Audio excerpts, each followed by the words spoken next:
Bienvenue sur les interviews de la vie de freelance. Dans cette série de vidéos, tu vas découvrir la vie de divers freelances que j'ai interviewés dans le monde lors de mes voyages.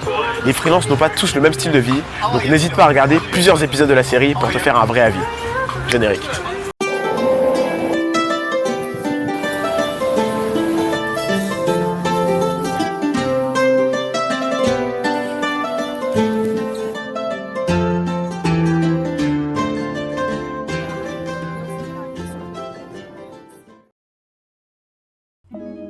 Qui es-tu?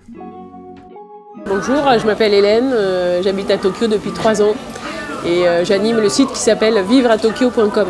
J'ai 44 ans et je travaille aujourd'hui en freelance dans le secteur du tourisme à Tokyo. Pourquoi et quand t'es-tu lancé en freelance? Alors je me suis lancée en freelance un peu après mon arrivée à Tokyo. Avant j'ai travaillé à la SNCF, j'ai fait beaucoup de management et de management de projet à la SNCF et on a décidé en famille de s'expatrier à Tokyo. Donc du coup quand je me suis rendu compte que c'était assez difficile de trouver du travail comme salarié à Tokyo, pour plusieurs raisons, je ne parlais pas japonais, j'avais des enfants, j'étais une femme. Je me suis décidée donc mon entreprise et à travailler en freelance. À ce moment-là, j'ai rencontré une agence de voyage qui cherchait quelqu'un dans le domaine des trains et voilà comment j'ai commencé. Comment t'es-tu lancé en freelance? Déjà, ça a été de m'inscrire à une association qui existe à Tokyo et qui s'appelle Femmes Actives Japon, qui propose un programme de mentor-mentorat. Donc quelqu'un m'a aidé pendant un an à définir ce que je voulais faire, les domaines dans lesquels je voulais travailler. Même si j'avais déjà trouvé une mission, il a fallu creuser en fait mon secteur d'activité et les possibilités à Tokyo. Ensuite, j'ai eu la chance de rencontrer quelqu'un qui est mon associé aujourd'hui pour le site qui s'appelle vivreatokyo.com et qui représente une très grande partie de mon activité aujourd'hui entre la création de contenu et la recherche de partenaires. Alors les premières étapes, c'est on vient de le voir, la définition du contenu, mais 2, à Tokyo, quand on a un visa qui est comme le mien, un visa de dépendant, aller se déclarer en tant qu'auto-entrepreneur à la mairie et du coup officialiser la création d'entreprise. Ma première mission, et elle existe encore aujourd'hui, c'était d'écrire des articles en français et en anglais pour un site internet qui s'appelle japanrailpass.com et qui vend des passes de train qui permettent de voyager de manière illimitée au Japon dans une certaine durée. Pour ce site internet, j'écris du contenu dans la partie conseil aux voyageurs. As-tu une autre activité? Alors j'ai une activité de bénévole au sein de l'association Femmes Actives Japon, puisque j'ai souhaité en fait partager mon expérience de freelance et aider celles qui démarrent. Une des difficultés inhérentes au métier de freelance et encore plus vrai à Tokyo, c'est que on peut se sentir seul, on peut se sentir isolé. Donc on s'est dit que de créer le club entrepreneur, donc on rassemble l'ensemble des entrepreneurs une fois par mois qui le souhaitent, elles s'inscrivent en début d'année et on partage des problématiques du mois pour essayer de dépasser les difficultés du mois. Et l'année dernière, j'ai même lancé le cercle des entrepreneurs à Tokyo. Et donc là, même les anciennes viennent et on se retrouve 3 fois à peu près par an pour faire avec un témoignage et du networking. Comment et combien factures-tu? Comment je facture? En fait, finalement, je m'adapte aux besoins du client. Par exemple, si c'est un tour, là, il y a un forfait qui est établi au début du tour et j'accepte ou pas la rémunération. Donc, pour de la rédaction d'articles, ça peut être un prix à l'article, mais j'essaye quand même, quand c'est possible, de créer un forfait. Où travailles-tu?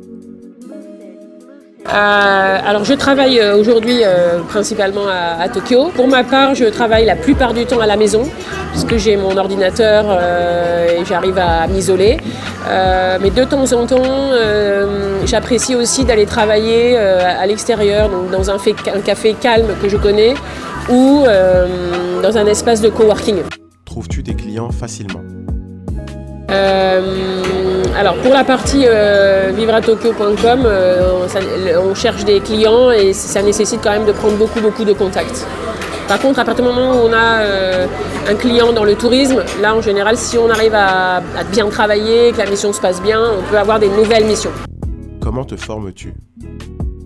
Il y a un certain nombre de domaines que je connaissais déjà. Toute la partie management de projet, j'étais déjà formée. Par contre, pour tout ce qui est nouveau et notamment tout ce qui a été site internet, SEO, il existe des informations sur l'internet. L'association Femmes Actives Japon organise des ateliers. Donc bien sûr, j'ai suivi ces ateliers et maintenant j'en anime quelques-uns. Et on a l'appui pour Femmes Actives Japon d'une plateforme qui s'appelle L-Start, qui est dédiée justement aux freelances des femmes. Et donc on a un accès à un certain nombre de contenus. C'est L-Start. Surtout quand on bloque sur un sujet, essayer de creuser quoi. Faut pas abandonner. C'est dur, mais il faut pas abandonner. Quels sont les avantages en tant que freelance? Alors les avantages en tant que freelance pour une maman comme moi, c'est de pouvoir adapter son temps de travail finalement à un autre rythme qui est le rythme des enfants. Donc après il faut arriver à être efficace dans un temps donné. Donc ça c'est vrai que ça dépend probablement de son caractère. Mais il se trouve que dans mon caractère, c'était compatible parce que la journée, elle peut s'arrêter certains jours à 17h, d'autres à 18h. Et il faut aussi s'astreindre à démarrer le matin. Mais voilà, du coup, une fois qu'on arrive à faire ça, c'est un énorme avantage. On a beaucoup de souplesse par rapport à notre temps de travail. Alors notamment quand si on a négocié des forfaits. Ce qui est important, c'est le résultat. Donc il faut absolument fournir un résultat pour un temps donné et on est assez libre de s'organiser. Quels sont les inconvénients en tant que freelance? Alors, je ne sais pas si on peut vraiment parler d'inconvénients, mais en tout cas, je peux témoigner de certaines difficultés. Donc du coup, la première, c'est effectivement financièrement, on n'est pas assuré à la fin du mois comme un salarié d'avoir un certain montant. Il faut aller soi-même chercher des missions et se mettre la pression tout seul. Un autre point, c'est qu'on a rarement en freelance, un retour comme on pourrait l'avoir avec un manager. C'est-à-dire qu'on est seul, on n'a pas un manager qui nous dit oui c'est bien, tu as fait ça, mais va plus loin sur ce sujet-là. Non, là il faut quand même changer ta partie, ou là quand tu as fait ce rendez-vous. Non, on est soi-même juge. Donc on sait la qualité de la prestation qu'on va rendre et on sait aussi du coup il faut soi-même s'organiser pour être à l'heure, par exemple, dans les temps. On n'a personne qui va nous dire « Attention, ce dossier-là, c'est pour la semaine prochaine. Où est-ce que tu en es ?» Il faut soi-même s'auto-évaluer pour pouvoir être au meilleur de sa prestation. Après, donc une difficulté que j'ai déjà mentionnée, c'est le fait qu'effectivement on est seul. Donc il faut contourner cette difficulté en se créant un réseau et vraiment en étant en connexion avec d'autres freelances. Voilà. Et on peut aussi parler d'une difficulté qui est sur le prix. On peut aussi avoir des difficultés sur l'établissement de son prix et sur son business plan. Donc là aussi, je pense qu'il ne faut pas hésiter à créer des rencontres. Alors en France, c'est vrai que peut-être on a un peu de mal à échanger sur les prix, sur l'argent, mais il faut quand même essayer de le faire. Quels sont les soucis que tu as rencontrés? Peux-tu nous raconter une journée type? Alors ça, c'est une très très bonne question. La journée type. La journée type, pour moi, elle commence par, comme je l'ai mentionné, une petite consultation sur les réseaux sociaux, le point sur la veille. Pour le site Vivre à Tokyo, le point sur le trafic de la veille, c'est assez important et pour moi, c'est motivant. Ensuite, le matin, c'est des heures qui sont... je pense qu'il y a un point aussi important quand on est en freelance, c'est de bien se connaître, de bien savoir comment on travaille. Donc par exemple, je sais que moi, pour la rédaction, là, quand je dois vraiment créer, c'est plutôt le matin. Donc je vais m'attaquer le matin aux tâches qui sont les plus difficiles, que j'aurais tendance à repousser, à dire non mais ça je ne vais pas le faire aujourd'hui, je le ferai demain. Non, on s'y attelle tout de suite, on démarre la journée par ça. Comme ça, on est moins stressé parce qu'on a avancé, on l'a fait, on a amorcé. Et quand c'est de la rédaction, pour moi c'est plus facile en termes de concentration le matin.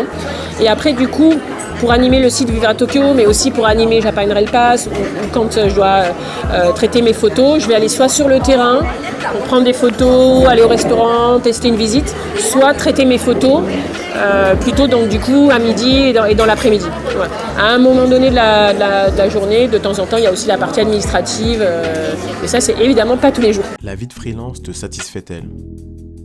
Oui, je suis satisfaite de ma vie de freelance. D'une part, comme je l'ai dit, à Tokyo, elle me permet de travailler, d'avoir ma propre activité. Donc pour moi, c'est une richesse extraordinaire. Aujourd'hui, elle m'a apporté énormément de contacts et elle me permet de développer des nouvelles compétences. Une seule phrase pour ceux qui veulent ou hésitent à se lancer en freelance. Alors, pour ceux qui hésitent à se lancer en freelance, c'est 1, vous avez un sujet qui vous passionne. 2, vous avez toujours eu envie d'avoir votre propre activité, votre propre autonomie. Alors, n'hésitez pas, foncez. Attends, écoute jusqu'au bout s'il te plaît. J'espère que tu as aimé cet épisode et que tu en sais un peu plus sur ce qu'est la vie d'un freelance. Si c'est le cas, n'hésite pas à liker la vidéo et à t'abonner pour être au courant de la sortie du prochain épisode. Je sors un épisode par semaine à peu près. Si tu connais des personnes qui s'intéressent au monde du freelance, partage la vidéo, ça me fera énormément plaisir et à eux aussi j'imagine. Si la vidéo t'a donné envie de devenir freelance, sache que j'ai créé une formation pour t'aider à te lancer. Dans cette formation, je t'explique tout de A à Z, je réponds à des questions comme quelle est la différence entre un freelance et un salarié, quelles sont les étapes légales pour devenir freelance, comment choisir le bon statut juridique ou encore comment trouver des clients. Tu trouveras un lien en description. Ah oui, qui suis-je ? Je m'appelle Ariel et je suis enseignant en école supérieure et freelance depuis 2013. Si t'es plutôt Instagram, je partage mes voyages et mes découvertes dans Paris sur mon compte La Vie de Freelance. Allez, bisous, à bientôt.